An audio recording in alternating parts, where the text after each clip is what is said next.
еднаш, многу одамна, пред да постојат дрвјата, животните и луѓето, немаше ништо. Но Бог имаше еден прекрасен план.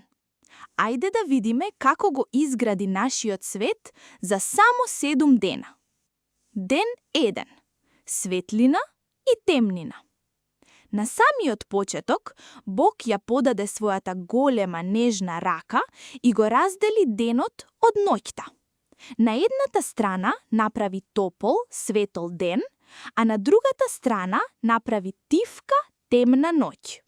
Бог ја нарече светлината ден, а темнината ја нарече ноќ. Бог погледна и виде дека тоа е добро. Ден 2. Небо и вода.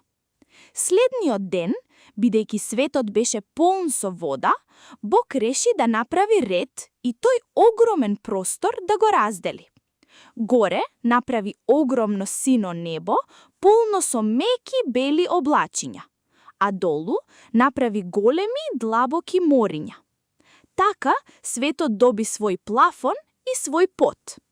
Бог погледна и виде дека тоа е добро. Ден 3. Земјата и растенијата.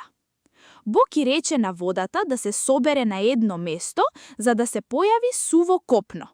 Водата се повлече и одеднаш, оп, се појавија зелени ритчиња и планини. За да не биде копното празно, Бог засади шарени цвеќиња кои се смеат на сонцето, зелена тревичка и дрвја полни со вкусни овошки. Бог погледна и виде дека тоа е добро. Ден 4. Сонце, месечина и ѕвезди. Бог сакаше небото да биде уште поубаво.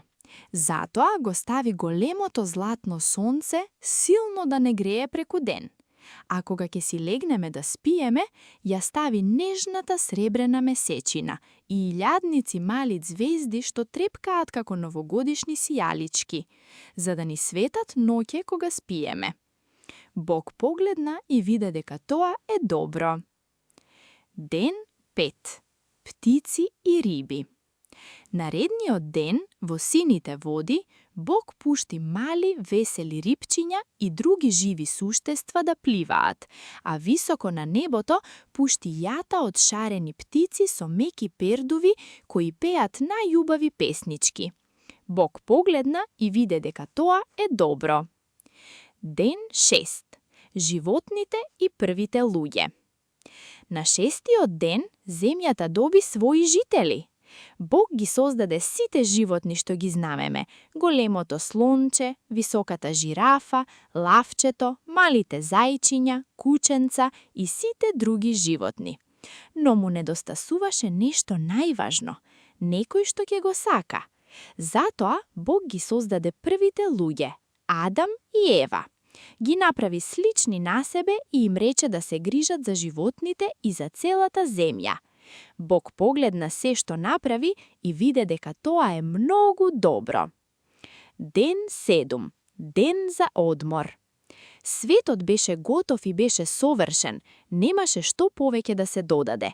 Затоа на 7-миот ден Бог престана да работи. Тој се одмори. Бог го благослови тој ден и го направи посебен. Ден за одмор, за радост и за благодарност за се што тој ни подари.